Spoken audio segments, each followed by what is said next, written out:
Hello et bienvenue sur le podcast Femmes Premium. Je m'appelle Elodie Florenti, entrepreneuse depuis presque 20 ans et business coach. Femmes Premium, c'est le podcast des femmes qui veulent se créer le mindset des entrepreneurs à succès pour développer les business prospères et manifester la vie libre qu'elles veulent vraiment. Alors je vous laisse vous abonner au podcast pour que vous puissiez avoir chaque semaine du contenu pour y parvenir. Vraiment. À tout de suite. Hello Femmes Premium, j'espère que vous allez super bien. Je suis très heureuse de vous retrouver sur ce nouvel épisode de podcast. Aujourd'hui, je veux parler avec vous du business au-delà du business et le lien qu'il y a avec l'identité premium. Le business au-delà du business, donc pas juste développer un business, pas juste créer un business en ligne, pas juste se présenter, pas juste vendre des offres, mais aller bien au-delà du simple business lambda. Ok ? Je vais vous parler de Tony Robbins. Pourquoi ? Parce que ça a été un personnage qui a été un pendant pour moi, une espèce de pivot. Je ne l'ai jamais vu en vrai sur scène, mais par contre, j'ai lu évidemment tous ses bouquins, etc. Et puis, un jour, il est sorti le documentaire I'm Not Your Guru. Alors, je l'avais déjà vu en conférence sur YouTube. Bref, j'avais déjà vu des conférences, mais j'avais jamais vu de documentaire aussi long que celui-là. J'adore ce type, j'adore ce personnage, j'adore son charisme, j'adore son essence profonde, j'adore son appel. Donc, évidemment, que je me suis précipitée pour aller le regarder.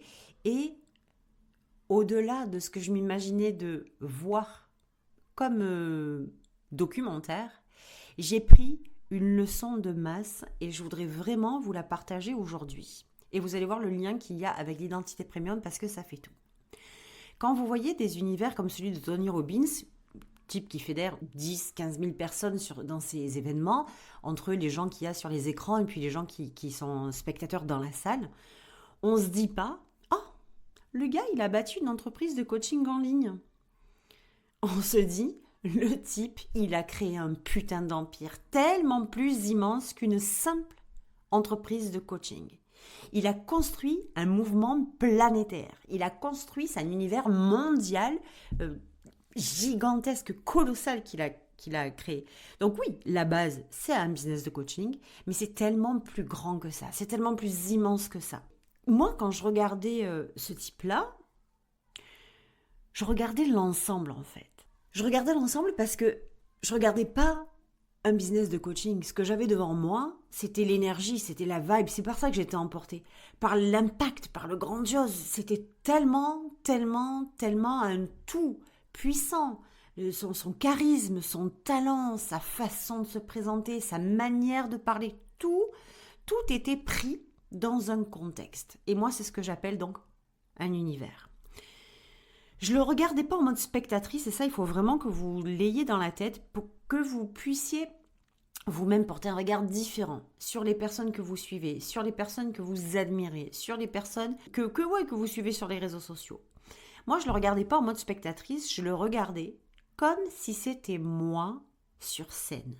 C'est-à-dire, je n'avais pas un regard de spectateur assis sur le siège, à le regarder en conférence. J'avais un regard comme si c'était moi. Et souvent, les gens, ils sont en admiration devant ce type de personnage ou devant, par exemple, il pourrait y en avoir d'autres. Il y a Taylor Swift, Beyoncé, Oprah, Gary Vee qui ont créé des univers extraordinairement colossaux et mondiaux. Donc il y a beaucoup de gens en fait qui admirent ces gens-là. Mais pourquoi ils les admirent ? Parce qu'ils ne croient pas qu'ils peuvent aller au-delà de l'admiration et que leur place, elle est définitivement sur le siège. Que ce qu'ils ont construit, c'est tellement énorme que eux ne pourront jamais, ne seront jamais capables, ne seront jamais assez, n'auront jamais assez de pistons, de quoi que ce soit, pour pouvoir y arriver. Ce ne sont que des croyances limitantes, je tiens quand même à le préciser, parce que je ne vois pas pourquoi certains passent de l'autre côté du mur et la quasi-totalité y resterait. Par contre, je sais pourquoi. Rares sont ceux qui passent de l'autre côté du mur et que les 1% passent de l'autre côté du mur, que 99% restent sur le bas-côté. C'est parce qu'il y a seulement 1% qui fait ce que 99% ne font pas. Je tiens quand même à préciser quelque chose d'extrêmement important, c'est que je ne regarde jamais qui que ce soit. Je ne regarde jamais les gens avec un regard de spectatrice, mais d'actrice. Et je veux aussi que les femmes de l'univers premium, elles portent ce même regard d'actrice de leur vie, d'actrice de leur succès, et surtout pas spectatrice du succès des autres. Et pourquoi je n'admire pas les gens? Pourquoi en tout cas l'admiration est quelque chose que je n'aime pas? C'est parce que ça crée un espèce de pouvoir de supériorité de l'autre, comme si on s'asseyait devant la supériorité de l'autre et qu'on avait flanché. Et qu'on avait chacun sa place, lui sur scène ou elle sur scène, et nous assises par terre à regarder sans pouvoir être ou faire plus ou avoir plus. Donc c'est pour ça que j'ai horreur de ce mot d'admiration des gens. Donc je ne les admire jamais. Je ne me mets jamais en posture de spectatrice, mais je me mets dans la même pièce qu'eux, à égalité. Je me suis toujours dit, à chaque fois que je suis allée quelque part dans un événement, c'est moi la prochaine. Tout le temps, je suis next step, c'est moi la prochaine. Même quand il y avait des gens, même si j'étais super mal dans des événements, avec des gens qui faisaient des multimillions de dollars ou d'euros, j'étais là-dedans, je me sentais inconfortable et je me sentais un peu comme une merde pour vous dire la vérité, mais je me disais quand même, je suis la prochaine. Je suis là-dedans, c'est pas pour rien. Je me disais, je suis la prochaine sur scène. Même quand je faisais du bénévolat pour l'Académie Zéro Limite et pour Martin Latulippe, j'étais bénévole et je me disais déjà quand je voyais les autres sur scène, c'est moi la prochaine. Un jour je serai là-bas, un jour je serai sur scène. C'est tout le temps comme ça que ça marche. Et c'est très important d'avoir cette espèce de calibration et ce contexte de départ pour vous faire comprendre à quel point c'est important et à quel point il y a un lien entre le succès et l'identité. Maintenant que j'ai fermé la parenthèse, quand j'ai vu ce type œuvrer, exceller sur scène dans ce documentaire, même dans les autres, mais notamment dans celui-là, parce qu'il y a eu quand même une partie, pour ceux qui l'ont vu, beaucoup plus humaine, il n'y avait pas que du documentaire, il y avait Tony Robbins en général. Je me suis dit, hello, voilà ce que c'est d'y aller plein fer, voilà ce que c'est d'y aller all-in, voilà ce que c'est de jouer grand, voilà ce que c'est, voilà à quoi ça ressemble. Quand tu te libères de tous les boulets et que tu plonges dans le grand bain, voilà à quoi ça ressemble. Et vous savez ce que ça m'a fait réaliser? C'est à quel point je jouais petit. À quel point j'utilisais peut-être que, j'allais dire 1%, mais je vais plutôt vous dire 0,1% de mon potentiel. Et la réflexion de base, la leçon que je prends dans la face au moment où je vois ce documentaire, c'est « Et si moi aussi ?» C'est-à-dire, je suis tellement bas en activation, je suis tellement bas dans mes actions, dans mes attitudes, dans mon comportement, dans ce que je fais. Il y a tellement 0,1% que pour arriver à son 100% à lui, il y a un gap colossal. Donc, si jamais je commence à faire quelques petits changements, à m'autoriser, à me donner la permission plutôt, de changer un peu mes pensées, un petit peu ma vision, un petit peu ma façon de croire, un petit peu ma façon de me présenter, un petit peu ma façon de considérer. Je dis même pas beaucoup, je dis un petit peu. Juste en lui volant, en lui empruntant ses façons à lui de penser, comme je voyais dans le documentaire, comme je voyais dans les livres en fait, parce que c'est bien beau de lire des livres. Mais si on n'emprunte pas le contenu, qu'on ne fait que le lire, une fois qu'on a fermé le truc, on se dit « Waouh, le livre, il était super ». Mais rien ne s'est passé, c'est comme quand vous prenez un cours. On peut écouter un cours de plein de façons différentes, mais vous pouvez écouter un cours allant en coaching. Vous savez très bien qu'il ne suffit pas d'écouter un cours et de se dire « Waouh, c'était super ». Une fois qu'on est dedans, il faut agir dedans. Donc, si j'empruntais, je lui fauchais quelques petites façons à lui qu'il avait de penser, de réfléchir, de répondre, cette forme de croyance qu'il avait, cette façon de croire, c'est évident que de toute façon, je suis tellement bas que je serai littéralement sur un autre niveau, une autre fréquence et sur quelque chose de définitivement plus grand. Moi, c'est ma perception. Quand j'ai pas le niveau de quelqu'un, si je bouge l'aiguille de quelques millimètres ou de quelques degrés que ce soit, naturellement, j'avance. C'est juste mathématique. Et Dieu sait que j'ai horreur des maths. Et quand vous prenez conscience de ça, que faire bouger cette aiguille-là, commencer, accepter de changer, de faire quelques petits changements. Bon, aujourd'hui, moi, je parle plus du mot petit, mais c'est pour vous donner l'amorce au moment où moi, j'ai compris ce truc-là pendant ce documentaire-là. J'étais dans le mot petit. Aujourd'hui, je n'ai plus envie de petit, quoi qu'il arrive. On fait du changement, on fait du grand changement. Donc, si je faisais ces changements et que je devenais de toute façon plus grande, entre guillemets, ça demandait naturellement de changer d'identité.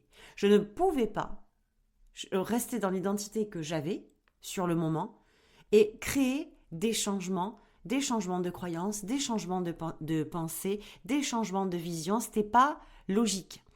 La vision que j'avais au moment où je regardais ce reportage, mon identité, en utilisant, juste par voie de conséquence, en utilisant que 1% de mes capacités, c'était évident que j'étais dans mon identité low cost. À l'époque, j'étais incapable de nommer ça parce que je ne le savais pas, je n'avais pas encore créé ma méthode de femme premium, je n'avais pas encore créé cette méthodologie-là, cet espace de travail-là, cet univers-là. Donc non, je n'étais pas dans les mots low cost et premium, mais aujourd'hui, je peux vous affirmer que au moment, avec le recul, et en prenant beaucoup de hauteur et beaucoup de bienveillance, mais beaucoup d'honnêteté, c'est important de le préciser aussi, c'est que j'étais dans mon identité low cost. Et le pivot, le changement massif de cette identité, c'est à ce moment-là que vous ressentez clairement dans vos cellules, dans votre corps, dans votre cœur, dans votre esprit, au plus profond de votre âme. C'est dans ce moment-là qui pivote où vous dites « c'est ok ». Je décide délibérément et en conscience de changer cette identité pour pouvoir changer mes pensées, mes croyances et pour absolument, inévitablement évoluer. C'est le moment où vous décidez d'ouvrir la porte et d'entrer sur la scène, de jouer le vrai jeu, le grand jeu, celui pour lequel vous êtes venu. Et c'est là où le changement intérieur se produit et c'est comme, comment vous dire, comme une espèce de réaction chimique, on aurait dit des trucs effervescents qui se passaient à l'intérieur, qui me permettait clairement, c'est comme si on ouvrait un truc vidéo, là, un écran vidéo sur le mur, et puis que on voyait clairement tous les gaps, toutes les lacunes, toutes les pièces manquantes, tout se met à arriver en salve et en masse comme ça, parce que vous avez décidé de changer d'identité et d'aller dans celle qui vous permet l'évolution vers le chemin du succès. Donc, clairement, ça a été, ok, maintenant que j'ai ça, je vous le fais par étapes, maintenant que j'ai ça, maintenant que j'ai compris ça, que je décide, je suis obligée d'être honnête. Donc, je me suis posé une question, qu'est-ce que je fais que ces gens-là ne font pas et qu'est-ce qu'ils font que moi, je ne fais pas? Puis on se rend super vite compte que le gap, il est tellement colossal en répondant à ces deux questions, entre eux et nous, qu'on doit faire, nous, juste 1% de ce qu'ils font. Donc, en bougeant, c'est ce que je vous disais tout à l'heure, c'est obligatoire de créer un changement, à la fois dans le business et à la fois dans votre vie. C'est obligatoire que quoi que vous bougiez comme aiguille, tant qu'elle bouge, elle ne peut qu'avancer, elle ne peut que vous déclencher un changement. Ça, il ne peut pas en être autrement.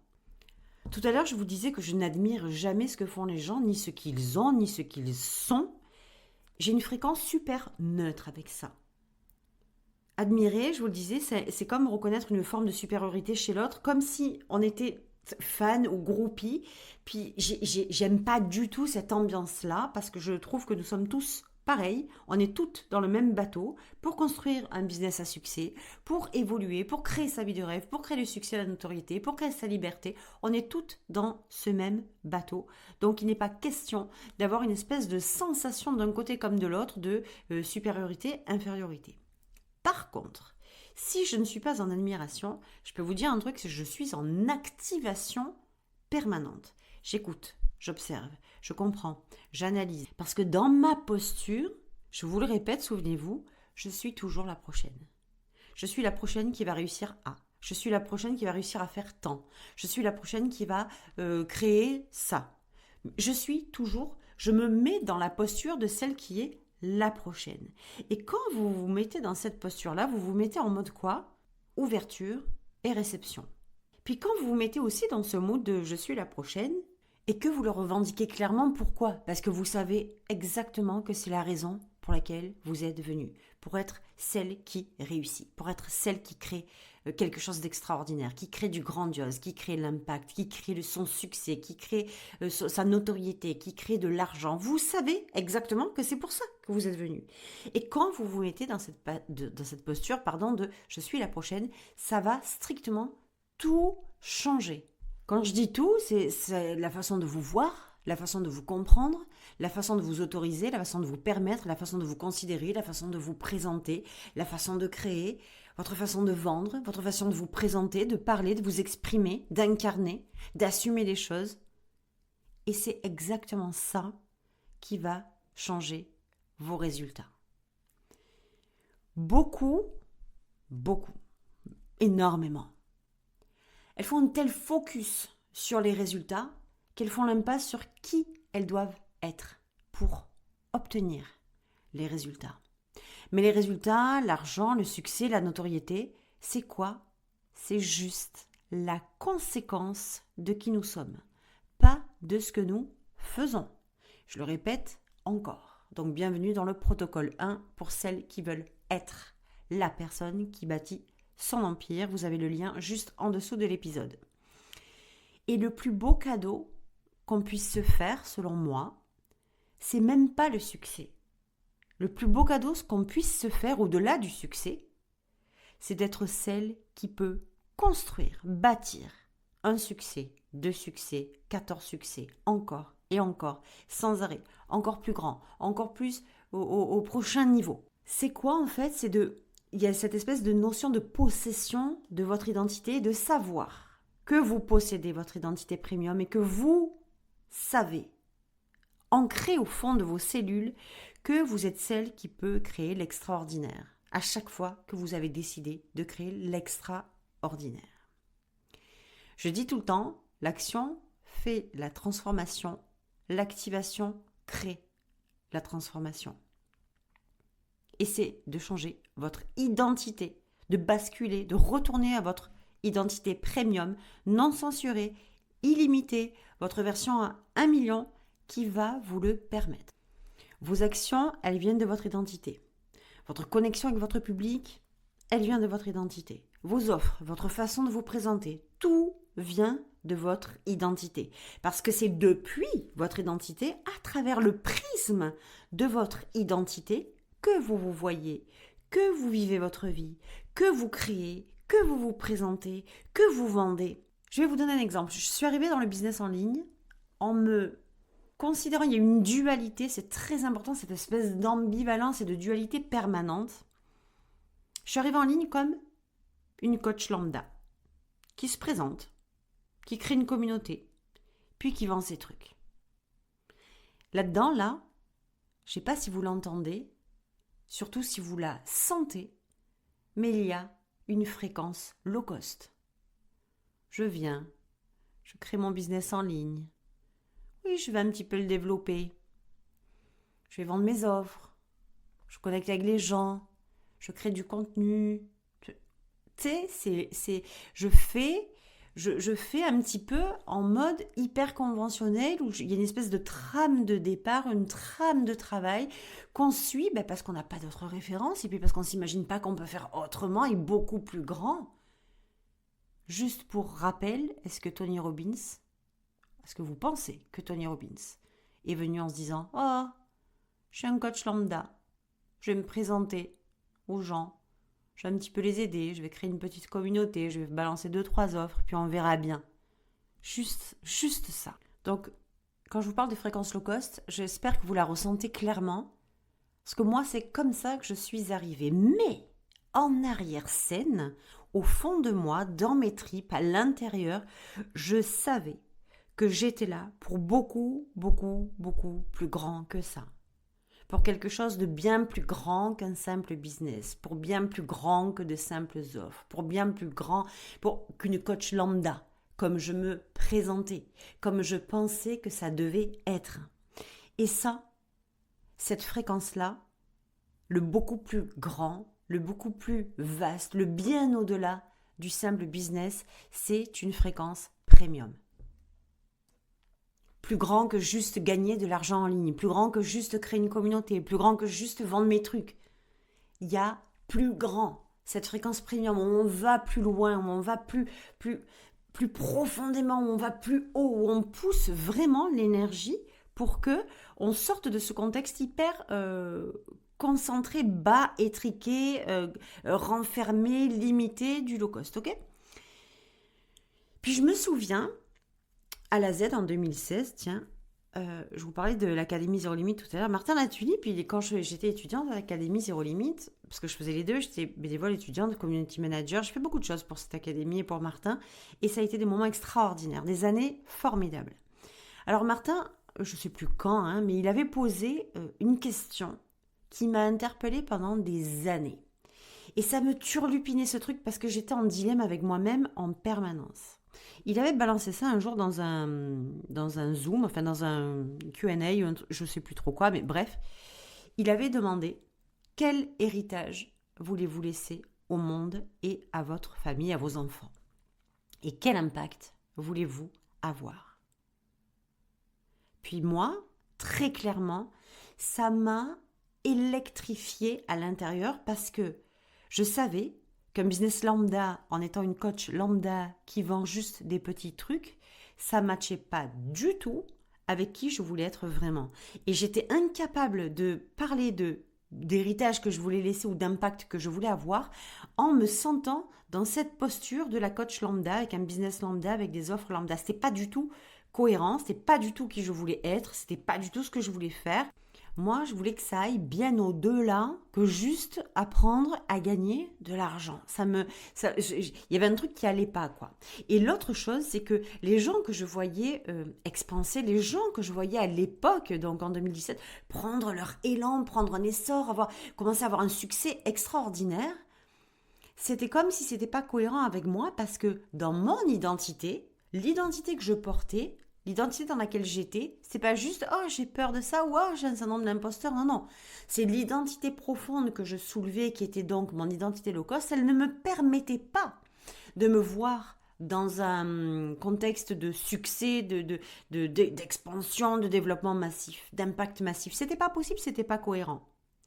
Donc, je me suis demandé à moi-même, encore une fois très simplement, « Ok, Hello, maintenant on va arrêter les conneries, tu vas t'asseoir ici. » Et tu vas dire la vérité.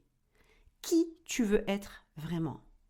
Quel mentor, quel coach tu veux être pour tes clientes ?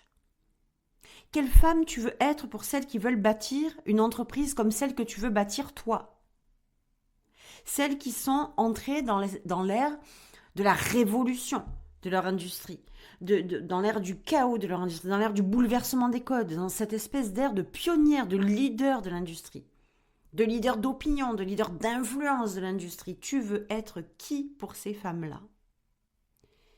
Et le qui, c'est quoi ? C'est une question d'identité. Comment tu te vois ? Comment tu vois ta confiance ? Comment tu vois ton amour de toi ? Comment tu vois ton leadership ? Comment tu vois ton mindset ? Comment tu vois ton travail ? Comment tu vois tes clients ? Comment tu vois ton impact ? Comment tu vois ta puissance ? Comment tu vois ton pouvoir personnel ? C'est de l'identité. Et c'est selon l'identité dans laquelle vous vous trouvez que vous avez une vision différente, low cost ou premium. Et quand vous répondez à ce genre de questions, il y a un petit coup de flip qui arrive parce que ça demande un niveau d'assumation, comment vous dire, un peu next level. C'est de clamer qui on veut être vraiment, de revendiquer qui on veut être vraiment, de l'avouer en fait, de l'admettre qui on veut être vraiment pour nous, pour notre business, pour notre vie, pour nos clients, de se l'avouer vraiment, ça demande un niveau d'assumation certain. Mais quand vous le faites, je vais vous dire ce qui se passe. C'est comme si toutes les pièces du puzzle que vous aviez perdues en route, vous sortiez un aimant, qu'elles étaient aimantées, ces pièces de puzzle-là, vous sortiez un aimant et que, en sortant l'aimant, toutes les pièces du puzzle venaient se coller sur l'aimant et venaient se remettre à leur place comme si il y avait un espèce de reset qui se faisait que, oh, ça y est, la clarté arrive. comme si le chaos intérieur, cette lutte qui résiste à l'appel de qui on est vraiment, de qui on veut vraiment être, ça se stoppait net et que l'appel, on y répondait enfin. Et pour finir, parce que c'est super, de dire c'est bien, alors se prendre un date avec soi-même, s'avouer les vraies choses, admettre qui on veut être vraiment, admettre ce qu'on veut faire vraiment, admettre ce qu'on veut avoir vraiment, c'est extraordinaire. Mais c'est aussi là qu'il y a une autre bifurcation et qu'encore une fois, 99% des gens s'arrêtent. Je le dis dans le protocole, j'étais à un moment de ma vie, dans le protocole 1, là, femme premium, j'en parle et je dis clairement qu'il y a un moment de ma vie où j'étais convaincue, c'était inconscient, mais que de dire les choses, ça suffisait. Je ne passais pas à l'action parce que pour moi, dire les choses, c'était déjà une action. Je le dis, donc j'ai agi. Et c'est complètement une erreur. Donc c'est pas, je me présente, je crée du contenu ou une offre, je parle à ma communauté, je fais un visuel, je fais un réel, je fais une vidéo pour YouTube. Ça, c'est encore la fréquence low cost. C'est-à-dire que je fais mon truc, je casse pas trop la baraque, je fais mon truc, je fais le travail que j'ai à faire. Je fais le travail que j'imagine que je dois faire. Je fais le travail qu'on me dit de faire. J'applique la routine que ma coach Yvette m'a donnée. Et puis j'applique la notice que mon coach Jean-Louis m'a fait passer sur un doc, un Google Doc. Donc je crée du contenu, je me présente à ma communauté, je crée une offre. Vous le sentez, même quand je vous le dis, même si je vous le dis avec l'excitation, je me présente, je crée du contenu, je crée une offre. Vous voyez, je peux vous le dire avec excitation, même avec encore plus d'excitation, c'est pas le problème. Mais ça reste toujours dans l'identité low cost de la coach lambda, qui a un business lambda, qui crée un univers lambda, qui crée même pas d'univers, mais qui crée surtout une espèce de contexte de travail avec une trame bien précise dans laquelle on se fait suer comme un rat mort et que très souvent, on finit par se dire, je vais finir de tout envoyer en l'air, parce que je commence à en avoir ras le cul, je m'ennuie, c'est pas ça que je suis venue faire, c'est pas qui je suis venue être. Donc c'est pas je me présente, je crée du contenu, je crée une offre. C'est comme si vous étiez l'énergie en tant que pièce maîtresse qui soutient tout ce que vous allez faire. Vous êtes le pivot énergétique, celle qui est.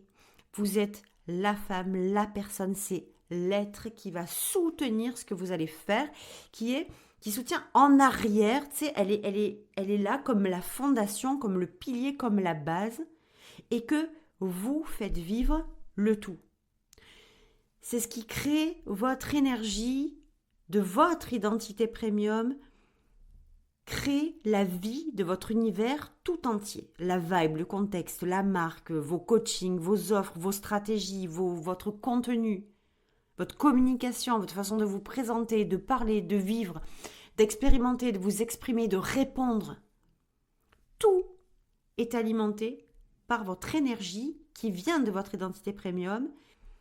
Et le résultat, c'est la conséquence de votre identité premium et de sa façon de soutenir et d'alimenter tout ce qui en découle. Identité premium, de votre identité premium découle tout le reste. N'hésitez pas à partager cet épisode dans vos stories et marquez-moi dessus, taguez-moi dessus pour que je puisse vous repartager. Cet épisode est maintenant terminé. Merci pour les étoiles, merci pour les notes que vous mettez sur Spotify et sur Apple. C'est très important aussi pour le podcast. Merci de le faire vivre, merci d'être là. Je vous embrasse et je vous dis à la semaine prochaine. Bye.